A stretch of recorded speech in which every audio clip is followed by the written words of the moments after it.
நம்ம இன்னைக்கு எண்ணெய் பரட்டல் செய்ய போகிறோம். இந்த பீன்ஸ் கழுகி இந்த அரிஞ்சு வச்சுருக்கோம், தேங்காய், ஒரு பச்சை மிளகா, வெங்காயம், பெரிய வெங்காயம், உப்பு, மிளகு பொடி அடுப்பில் வச்சுட்டு கடை காயட்டும். தேங்காய் எண்ணெய் 2 கரண்டி ஊற்றிக்கணும்.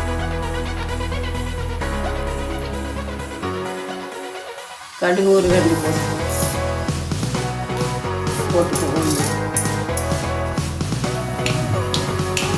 கடுகு போட்டுட்டு கறிவேப்பிலை போட்டு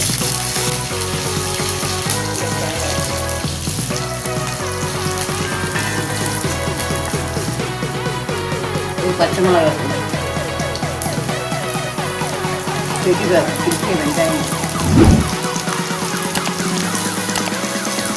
உப்பு போட்டு மஞ்சள் பொடி,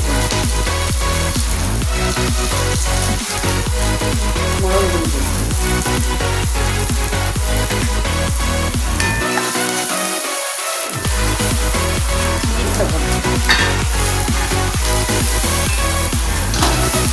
அரைச்சி வச்சுட்டு சும்மா குறைச்சி வச்சுக்கணும்.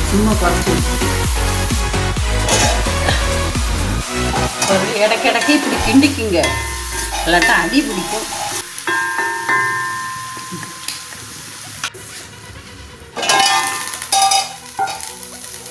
நல்லா வெந்துட்டு பாருங்க, இறக்கிடுங்க. பீன்ஸு எண்ணெய் பரட்டல் ரெடி.